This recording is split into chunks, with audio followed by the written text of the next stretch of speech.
Recording is now in progress. All right.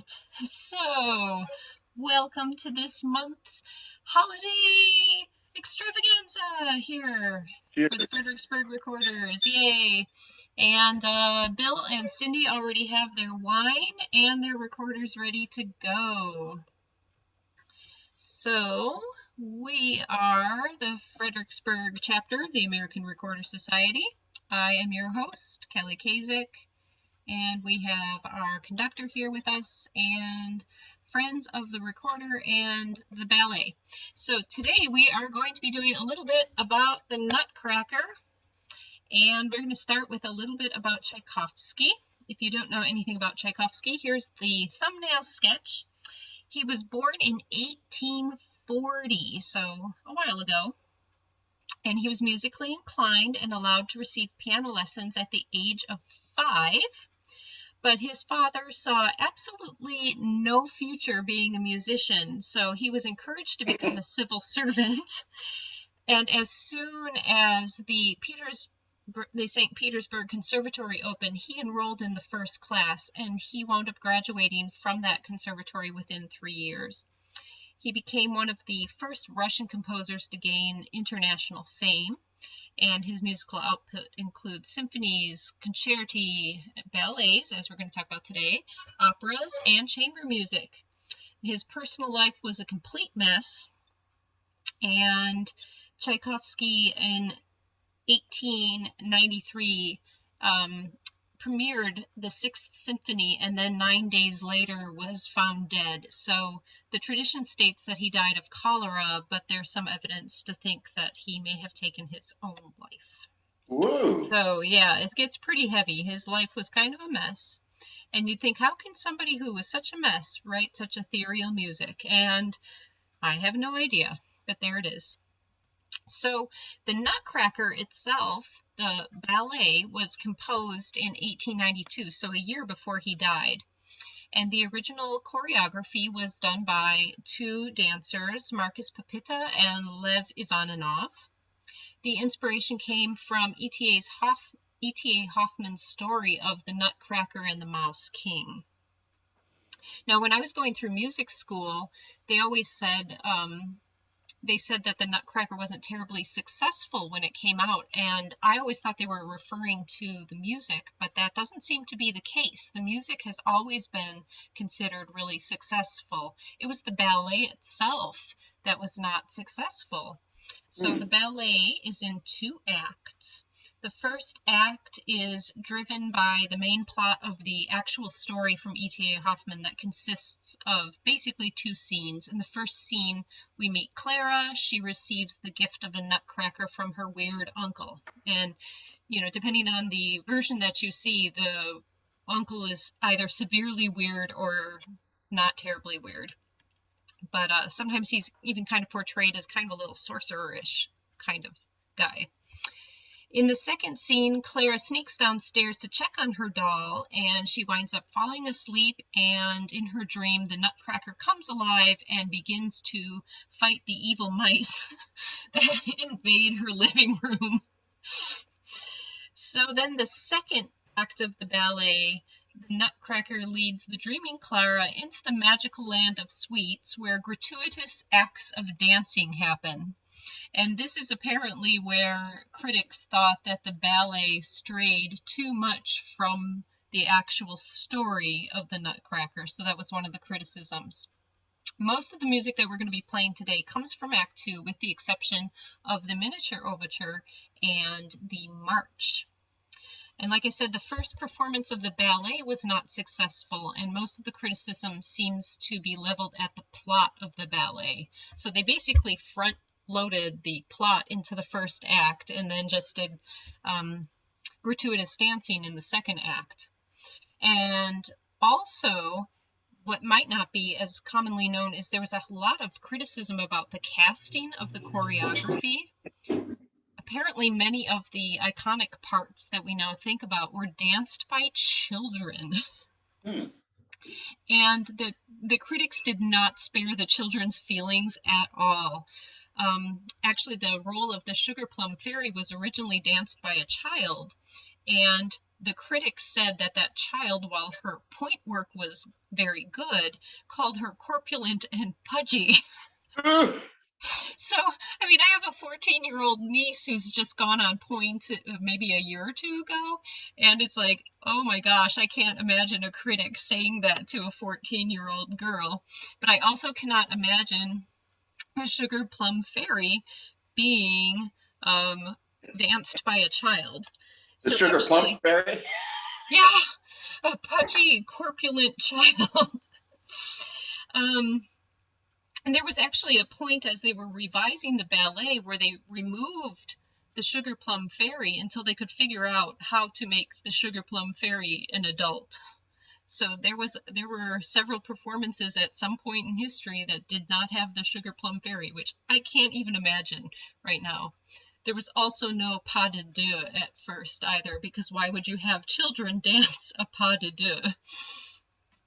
Again, the pas de deux kind of doesn't fit in with the dancing in the land of sweets, but you know, they eventually got the dancers to be more adults and fewer children. Tchaikovsky's music, however, retained popularity and was extracted from the ballet early on in the form of a 20-minute suite. So we've got our first.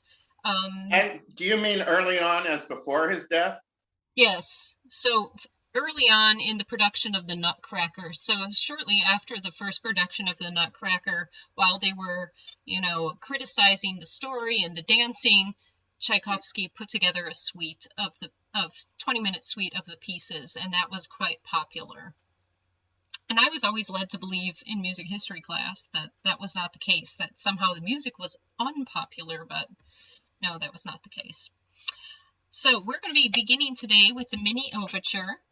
The mini overture is really that. It's the overture to the Nutcracker. Sometimes you will not see any action or dancing during the overture. It will just be the orchestra playing.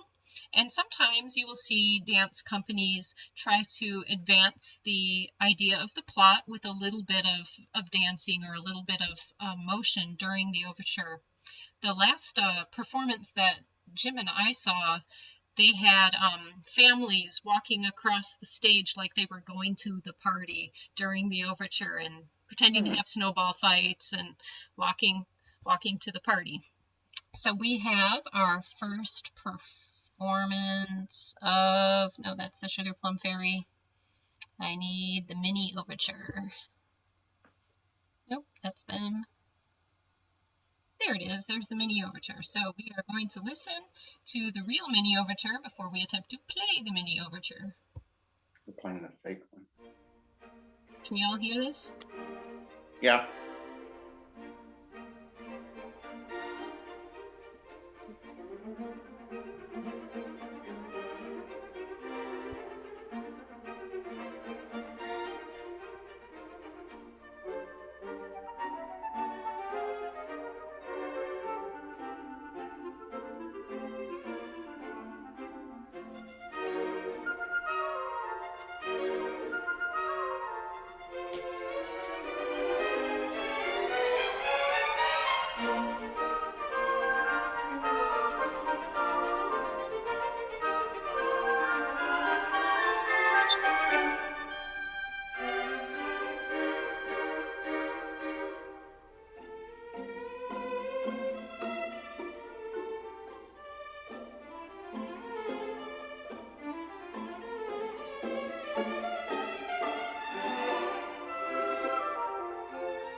I got lost.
All right, so that's the full version of the mini overture.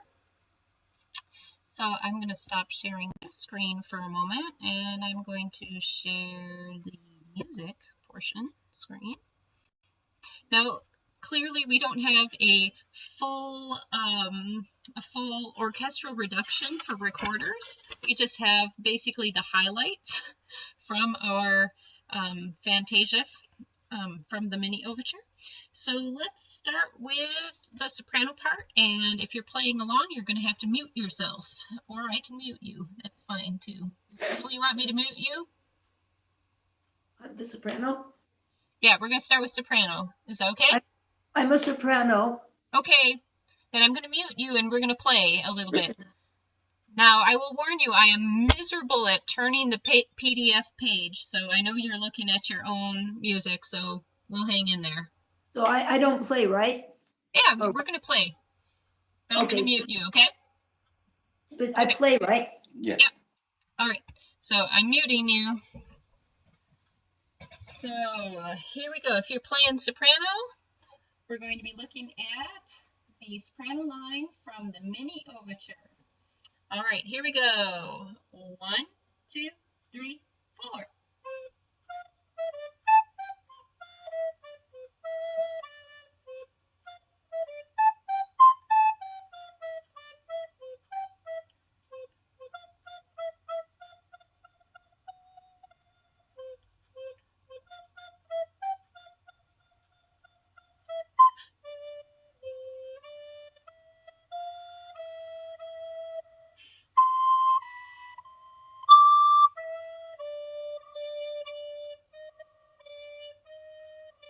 One, two, three, four. 1, 2. 1, 2, 3, 4.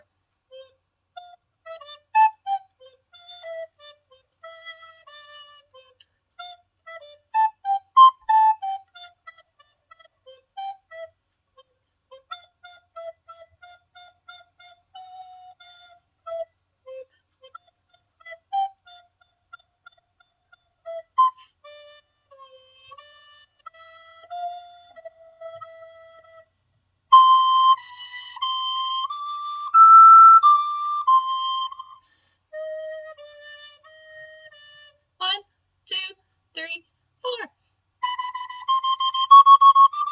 1, 2. 1, 2, 3, 4.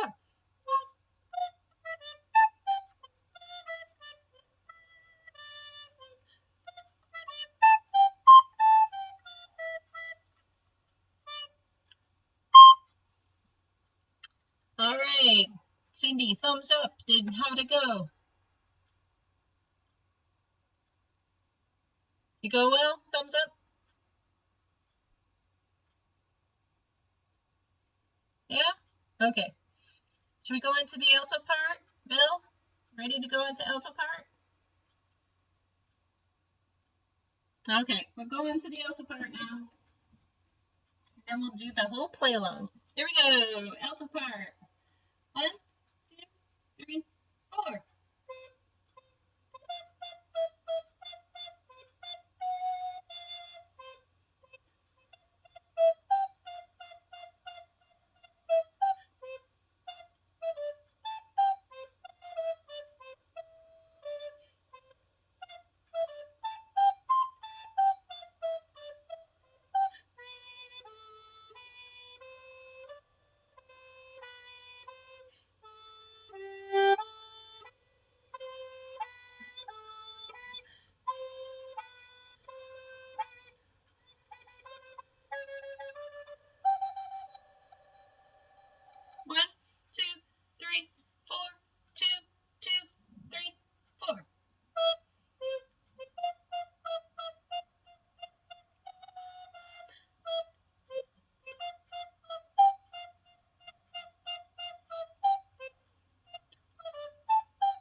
right.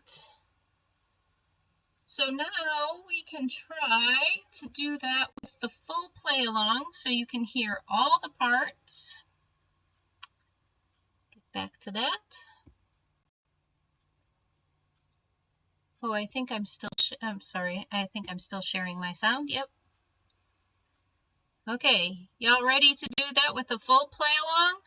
Yay? Give me a thumbs up. You can still hear me? Yeah, right. Full play along. Okay, here we go. Let's start it now. 1, 2, 3, 4. 1, 2, 3, 4.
All right. Bill, you made it? Oh, you have to unmute. I can't hear you.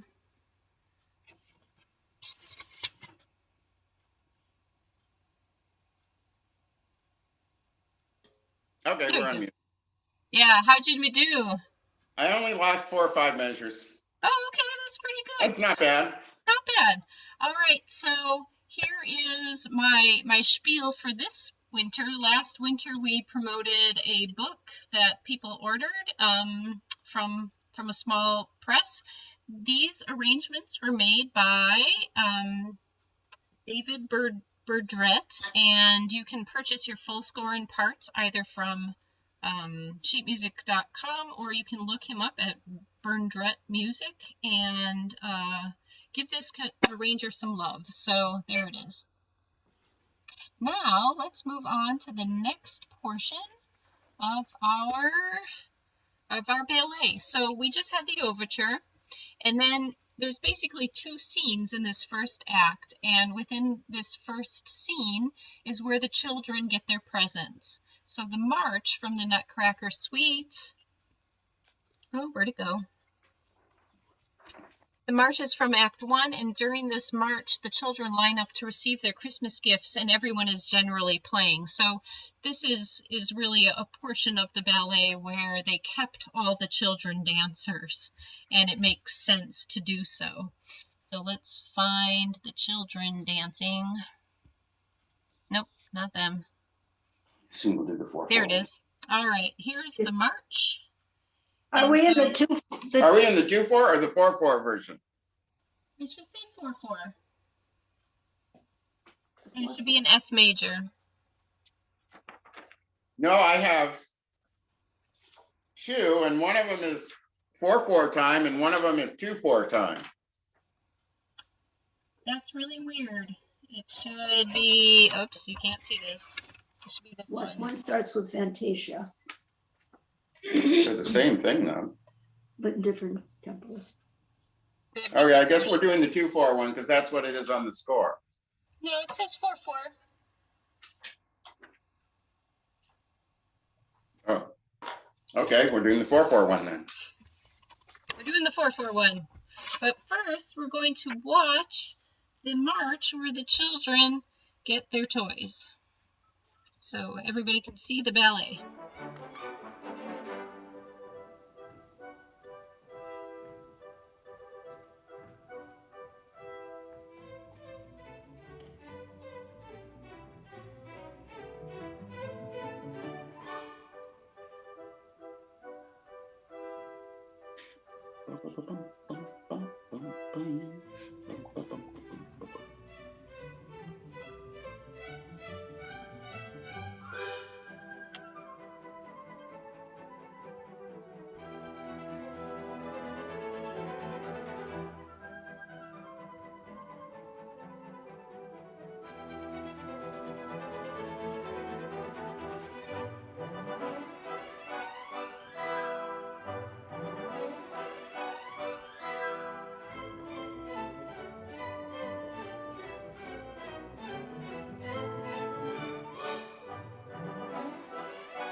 That's the end of my music.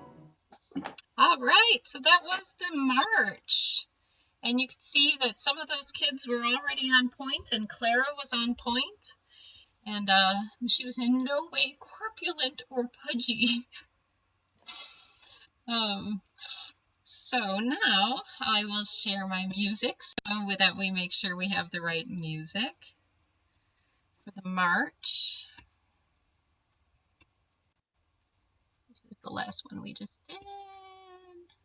Let me go to the march. Here's the march. So here's Bill, here's the march. Yeah, that's the one I got. That's the 4/4 one, yeah. Yep, okay. So we're on the same page. So I'm going to mute you and we'll start with the soprano part, okay?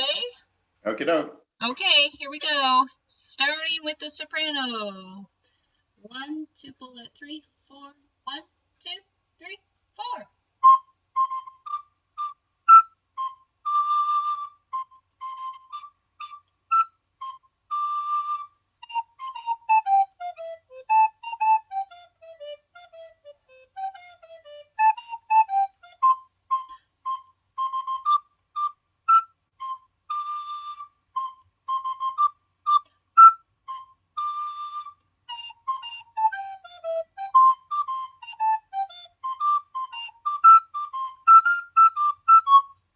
One, two, three, four. 1, 2, 3. 1, 2, 3, 4. 1, 2, 3.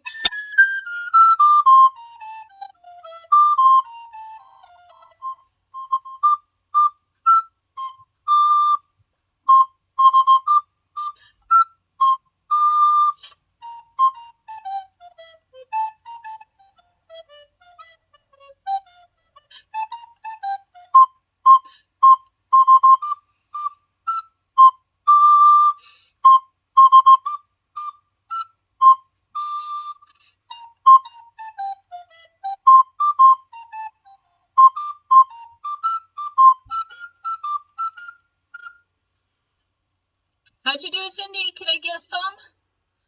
Show me a thumb. Yay, there's a thumb. All right, let's do the alto part next. Alto part. So here we go, Bill. This one's for you. 1, 2, bullet, 3, 4. 1, 2, 3, 4.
I hadn't made it. You made it. Excellent. So now we can do the full play along so you can play with all the parts. Should I remute? Yes, please. All right. So here we go. Here's the march from Act 1 of the Nutcracker for recorders. Oh, I can skip my ad in 4 seconds. How gracious. Okay, here we go. 1, 2, 3, 4. 1, 2, 3, 4.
All right.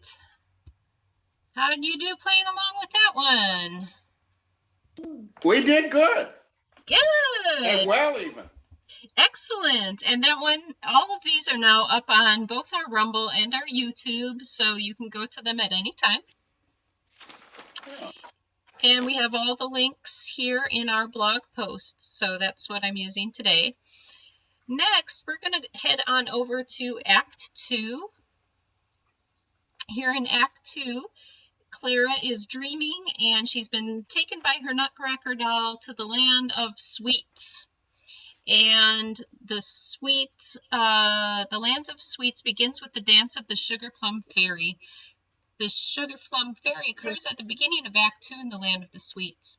Clearly, the sweet being invoked is the sugar plum, which, you know, we don't eat a lot of nowadays, but the role was originally danced by a child, so I'm not really entirely sure why the role was originally danced by a child, unless it has something to do with sugar plums, and since we don't eat those anymore, I don't see the connection why that was the case. And for a time, this dance was cut from the production, but eventually the role migrated to an adult and the number was put back in. I'm glad the music survived and was never in question. So we have a lovely video of a Sugar Plum Fairy dancing. And here we go. We're going to watch the Sugar Plum Fairy dance.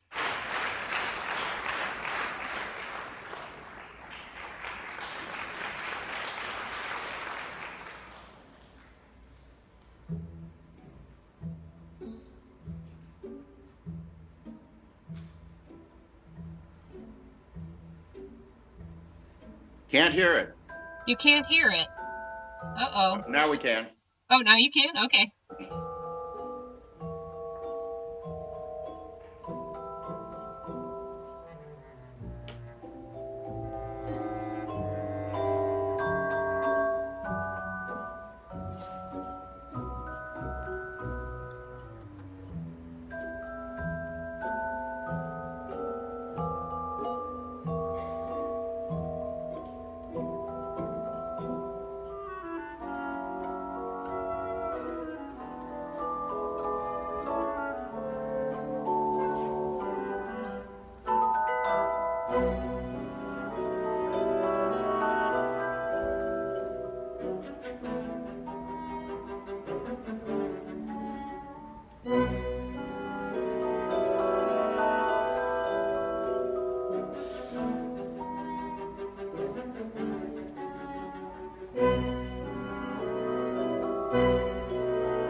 was a very good Sugar Plum Fairy. All right. So maybe you heard as you were listening to the music that Tchaikovsky is just a master of using all of the instruments, including auxiliary instruments. So there's actually some bass clarinet being used in there. And he uses it beautifully. So let's play a little Sugar Plum Fairy. Let's bring that up. Here's our Sugar Plum Fairy. So our Sugar Plum Fairy should say Fantasia from Nutcracker Suite, and it should be in 4/4. Let me get mine up. There we go. And let's see. Do you two just want to play together? Because a lot of the alto part gets boring. Yeah.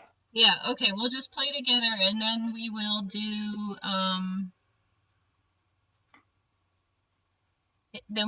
the play along. Okay, so I'm just going to give you a mute and we'll start with the alto at the beginning. 1, 2, 3, 4. 1, 3, 1, 3, 1, 3, 1, 3, 1.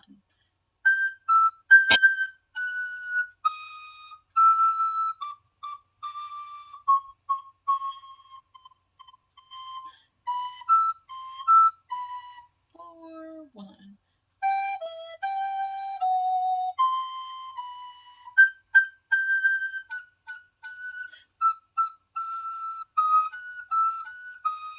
4, 1.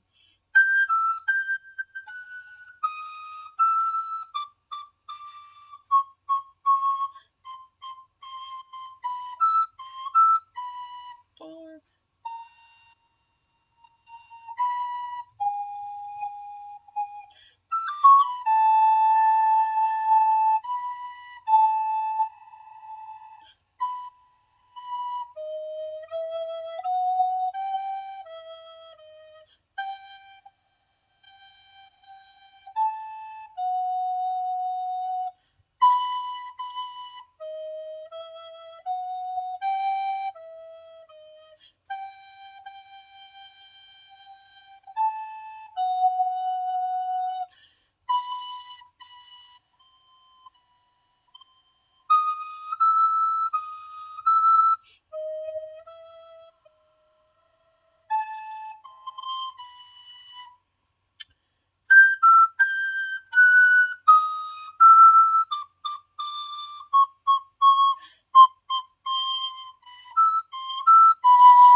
'All right, can I get a thumbs up?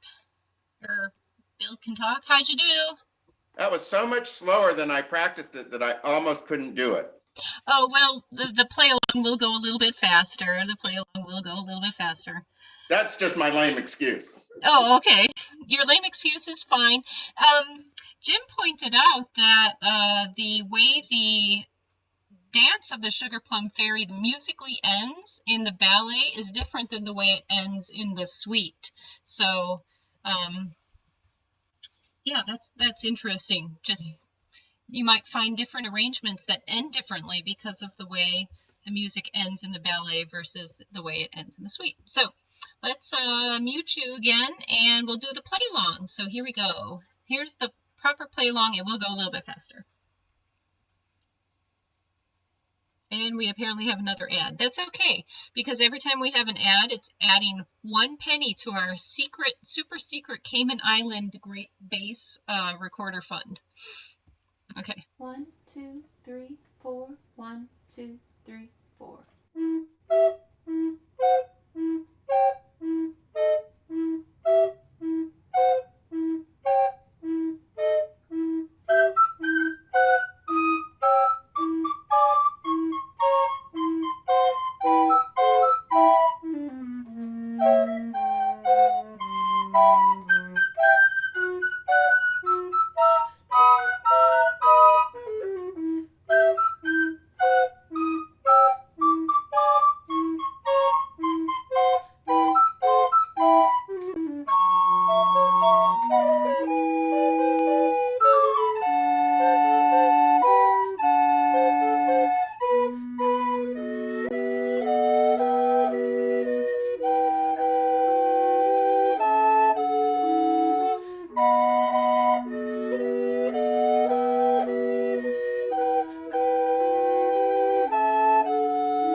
There we go. Did you make it, Bill? Oh, you have to unmute yourself. I think I'm getting a thumb. All right. That was our best one. That was our best one. You guys did great. Good. All right. So a couple numbers in. Can't you She hear can us? now. Oh, I can hear you now. oh, but you couldn't hear us play, right? Right. We were good. Good. Oh, we were so good. I'm ready to turn professional. No, we were better than we have been. How much wine have you had? I'm just ice Oh, watering. just a couple. No, that's the problem with Zoom, because you can't hear in 2 directions. You can only play one sound at a time, so we can't hear each other. But about halfway through the second act in the gratuitous dancing section in the Land of the Sweets, we come to the Arabian Dance. And the Arabian Dance, is, like I said, happens about halfway through the second act. And it is invoking coffee, because after you've gotten yourself all sugared up, the next thing you need is caffeine. So, you know, so maybe after you've had all your wine, you should all sit down and have a cappuccino or an espresso or something. So let me see if I can get the banner out of the way so I can find the actual. Number 3. Here we go. Here's our Arabian Dance. I'm going to mute it. So we're going to watch the dance right now. And here we go.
Yeah, Jim points out the tambourine player had a little trouble in this performance. I was not focused on the tambourine player. I was focused on the fact that, for being about caffeine, coffee, the dance is just so serene. I have a feeling that a lot of coffee addicts think that they're serene when they drink coffee, but it's not the case. And it certainly doesn't make them that flexible. All right, so I actually think that we should do this one straight out with the play along because of the way that it's arranged. It doesn't make much sense with just a single part. So I'm going to just get the play along going. I'm going to also mute myself so I can play along.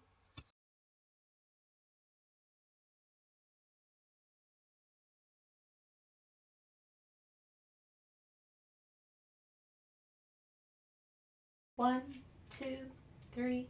1, 2, 3.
right, how'd everybody do? Ready to go pro? Well, after I got in the right place, I was okay. Still ready to go pro? Say again? Still ready to go pro? Nah. No? I'm backing off now. We're retired. You retired. Oh. All right. So, maybe next year, if we get to actually play this in person together, we should have Jim do the proper tambourine for us while conducting. Oh, that would be cool. Yeah, we'll make up for that tambourine player. All right, the last dance that we have today is the Trepak from the second act. The Trepak, or the Russian dancers, happens shortly after the Arabian Dance. I think it's like 1 or 2 dances after the Arabian Dance. The Russian dancers are supposed to represent peppermint, so nice spicy peppermint candy. And I have a personal anecdote here. I once saw a production where the Russian dancer was replaced by a solo clown, a dancer in a solo clown costume, and I thought, what is this dance supposed to be about? Also, I hate clowns. So it's supposed to be about peppermint. So when you hear the Trepak, you are supposed to think peppermint. And I went and I found the most peppermint Russian dancers I could find on the internet. So I hope that you enjoy this version of the Trepak.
That was the most Russian performance I could find. And yeah, that is the Trepak to me. All those spicy peppermints. Because after you've had the sugar plums and the caffeine, then you need a stimulant herb like the peppermint. Well, that was Russian for sure. Yeah. I mean, as in fast. Yeah, it was. Well, we'll have fun with ours. It won't be boring. But it won't be too fast. So, again, why don't we just go to the play along, because otherwise the alto part's kind of boring. What do you think? Okay, sure. Okay, we're just gonna go straight to the play along. So I'm gonna mute you. And here we go. Here's the Trepak.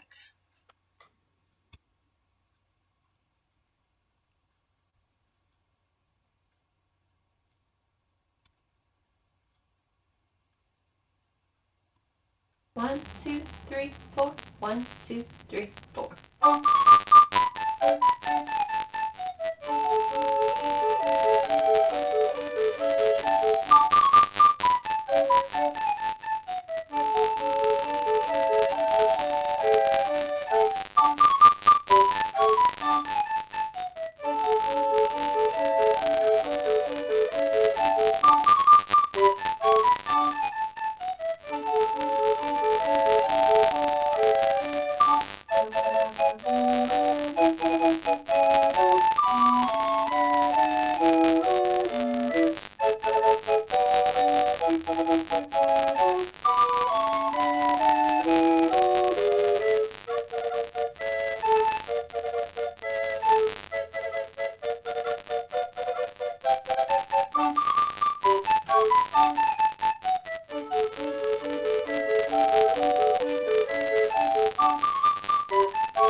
That was a musical disaster in this room.